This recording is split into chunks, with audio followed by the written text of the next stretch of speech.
আবারও চলে আসলাম নতুন একটি ভিডিও নিয়ে আপনাদের মাঝে। আশা করি ভালো লাগবে আর পুরোটা ভিডিও জুড়েই আমার সাথে থাকবে। হ্যালো এভরিওয়ান, আসসালামু আলাইকুম। কেমন আছেন আপনারা সবাই?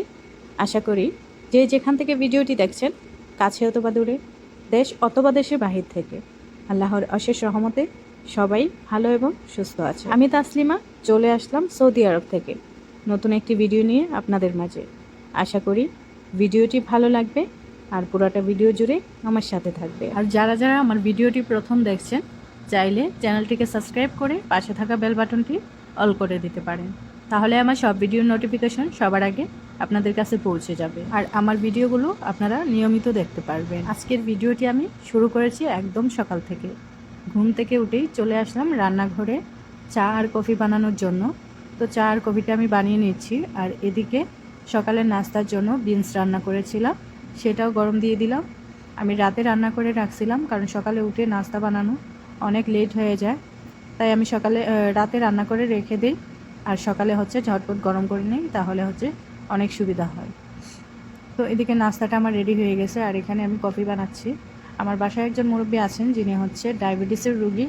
উনি ঘুম থেকে ওঠার সাথে সাথেই ওনার হচ্ছে চা আর কফিটা দিতে হয় রেডি করে। আর কফির জন্য এখানে আমি হচ্ছে এলাচি আগে থেকে গুঁড়ো করে রেখে দিয়েছিলাম, ব্লেন্ডারে ব্লেন্ড করে একদম ফাঁকি করে রেখে দিই। কারণ কফি তো আরবিয়ানরা যারা সৌদি আরবে থাকেন তারা তো অবশ্যই জানেন, আর যারা বাংলাদেশ থেকে দেখবেন তাদেরকে বলছি, সৌদি আরবের মানুষেরা যখন কফি খাবে, যে কফিটা দেখতেছেন, তখন হচ্ছে ওরা হেল মানে হচ্ছে আরবিতে হিল বলে, বাংলায় হচ্ছে এলাচি আর দারুচিনি ফাঁকি করে তারপর দিয়ে কফি খায়। আর এই কফিটা কিন্তু একদম তিতা লাগে, সাথে এই কফিটা যখন খাবে তখন খেজুর খাবে সাথে। তো এখানে আমি হচ্ছে দারুচিনি না, লং বলে এটাকে, লং আর হচ্ছে এলাচির গুঁড়ো দিয়ে আমি কফিটা বানিয়ে নিয়েছি। ছোট একটা ফ্লাক্সে বানিয়ে দিয়েছি, দুইজন খাবে, একজন এখনও ঘুমাচ্ছে আর একজন উঠে যায় সকাল সকাল, তো ওনার জন্য আমি বানিয়ে রাখলাম। উনি এখন এসে কফি খাবে আর এই ফাঁকে আমি নাস্তাটাও রেডি করে নেব। আর ফ্লাক্সে ভরে চাও বানিয়ে রাখতেছি। আমরা বাসায় 3 জন মানুষ, তো 3 জন হচ্ছে 3বারে নাস্তা করি, তার জন্য ফ্লাক্সে ভরে রেখে দিই, যে যখন উঠে তখন খেতে পারে। এত সকালে আমি কোনোদিনও ভিডিও বানাই না, আজকে কেন যেন বানানো শুরু করে দিয়েছি। আর অনেক আপুরাই বলে, আপু তুমি প্রতিদিন ভিডিও দাও না কেন, আমাদের তোমার মানে বিদেশের ভিডিও দেখতে খুব ভালো লাগে। আসলে আপুরা ভিডিও বানাতে কেন যেন মানে ইদানিং আলিশ লাগে, বানাইতে ইচ্ছে করে না। এখানে হচ্ছে আমি খেজুর দিয়ে দিলাম, এই কফিটার সাথে হচ্ছে খেজুর খায় বা চকলেটও খাওয়া যায়, মানে কফিটা যেহেতু তিতা লাগে তার জন্য মিষ্টি জিনিস খেলে ভালো লাগে। আর এদিকে আমি নাস্তাটাও রেডি করে নিয়েছি। নাস্তাটা তো আমি আগের দিন রাতেই রান্না করে রেখে দিয়েছিলাম। এটা হচ্ছে বিনস, মানে আমাদের বাংলাদেশের সিমের বিচির মতো দেখতে, এটাকে রান্না করে আমি রেখে দিয়েছিলাম ফ্রিজে, সকালে শুধু গরম করে নিচ্ছি। আমার বাসায় যে মুরব্বী আছেন উনি হচ্ছে একদম সকালে নাস্তা খেতে পছন্দ করে, মানে 8টা থেকে 8:30টার ভেতরে ওনার নাস্তাটা রেডি থাকা লাগে, কারণ ডায়াবেটিসের রোগী, ওনার হচ্ছে খিদা লেগে যায় একটু পরপর। তো আমি এখানে 2টা রুটি গরম করে নিয়েছি, উনি 2টা রুটি খাবে, 2টাও খায় না, তাও আমি 2টাই গরম করে দিয়েছি মাইক্রো ওভেনে গরম করে, তারপরে হচ্ছে দিয়ে দিলাম। আর এদিকে নাস্তাটাও রেডি করে নিয়েছি। অনেক আপুরা কমেন্ট করেন যে আপু তুমি প্রতিদিন ভিডিও দাও না কেন, তোমার ভিডিওগুলো দেখতে খুবই ভালো লাগে, আর সৌদি আরবের অনেক রান্নাবান্না করো তুমি, দেখতে ভালো লাগে। ওইসব আপুদের উদ্দেশ্যে বলতেছে, আপুরা যারা হচ্ছে সৌদি আরবে থাকে বা দেশের যে কোনো দেশের বাহিরে যে কোনো দেশেই থাকুক না কেন, সবাই অনেক ব্যস্ততার মধ্যে দিন পার করে, অনেক কাজ থাকে, তো সব কাজ করে তারপর ভিডিও বানানো, এডিট করা, আপলোড দেওয়া আসলে অনেক সময়ের ব্যাপার, তার জন্য হচ্ছে প্রতিদিন ভিডিও বানানো হয়। তো আমার বাসার যে মুরব্বী, ওনার একজন নাতিন আসছে আল কাসিম থেকে, মানে গ্রাম থেকে বেড়াতে আসছে, তো ওনার হচ্ছে নানির জন্য এই ডালিম ফলগুলো নিয়ে আসছে। তো ফলগুলোকে আমি হচ্ছে দুপুরে ভাত খাওয়ার সময় ওনাদেরকে একটু ছিলে দেব। আর ওনাদের হচ্ছে একটা অভ্যাস কি, ওনারা হচ্ছে দুপুরে ভাত খাওয়ার পর বসে বসে ফল খায়, তো ওই টাইমটাতে আমি ওনাদেরকে ছিলে দেব। আর এখানে দেখেন অলিভ অয়েল নিয়ে আসছে, অনেকগুলো অলিভ অয়েল। আর এদেশে সৌদি আরবে অলিভ অয়েল অনেক দাম, মানে জৈতুনের তেল, জলফাইয়ের তেল যাই বলেন, এটা হচ্ছে এদেশে অনেক দাম। তো ওনার একজন ছেলে আছে, উনি কোথায় যেন গেছিলো, ওখান থেকে ওনার জন্য 1 কার্টন নিয়ে আসছে।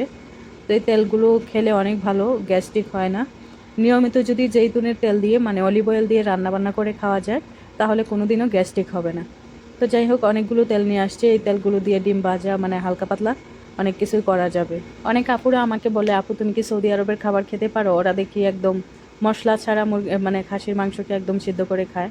আসলে আপুরা খাসির মাংস একদম যে শুধু লবণ দিয়ে সিদ্ধ করে খায় তা কিন্তু না। আসলে আপু এবং ভাইয়ারা ওরা কিন্তু মশলা খায়, কিন্তু আমাদের মতো হলুদ আর হচ্ছে মরিচ বেশি খায় না, তার জন্য তরকারি বা যে কোনো রান্নার কালারগুলো একটু সাদা সাদা লাগে, কিন্তু রান্নাগুলো অনেক মজা হয়। তবে আমাদের বাংলাদেশের তুলনায় অনেক কম মশলা দিয়ে ওরা রান্না করে, তবে খাবারগুলো অনেক মজা হয়। আর এদিকে আমার বাসার মুরব্বিকে বলছিলাম পাটের শাক আনতে, উনি এত শাক নিয়ে আসছে, এগুলো আমি বাছতে বাছতে অবস্থা খারাপ। তো অর্ধেক আমি আজকে বেছে নিয়েছি, আজকে রান্না করব, আর বাকিগুলো আমি কালকে বা যেই টাইমে ফ্রি থাকবো বসে বেছে নেব। আর এখন টাইম ছিল না, একদমই রান্না করার টাইম ছিল দুপুরে, তার জন্য আমি সবগুলো বাছলাম না। আর এই পাট শাক আনলে আমাদের বাসায় যেভাবে রান্না করি, আজকে পুরো রেসিপিটা আপনাদের সাথে শেয়ার করতে পারবো না। তো কয়েকটা ছবি উঠায় রাখছিলাম, ছবিগুলোই আপনাদের সাথে শেয়ার করছি কিভাবে রান্না করছিলাম। আর এই পাট শাকগুলো আমি আমাদের বাংলাদেশের স্টাইলে কিন্তু রান্না করি না, আমি রান্না করি সৌদি আরবের স্টাইলে। তো সৌদি আরবের স্টাইলে যেভাবে রান্না করি, এটা ভালো করে ধুয়ে শাকটাকে পরিষ্কার করে তারপর ব্লেন্ডারে যেভাবে কুচি করে নিই, আর বেশি পরিমাণে রসুন দিয়ে বাগার দিয়ে দিই। আমার এই রান্নাটা অনেকবার আমার চ্যানেলে শেয়ার করা আছে, যদি চান আপনারা দেখে নিতে পারেন। তো এই ছিল আমার আজকের ভিডিওটি আপনাদের কাছে কেমন লাগলো অবশ্যই কমেন্ট করে জানাবেন। আর যারা যারা ধৈর্য সহকারে এতক্ষণ পর্যন্ত ভিডিওটি দেখছেন তাদেরকে জানাই অসংখ্য ধন্যবাদ। আর সবাই একটা করে লাইক আর কমেন্ট করতে ভুলবেন না। যারা এখনও সাবস্ক্রাইব করেননি চ্যানেলটিকে সাবস্ক্রাইব করে দিবেন।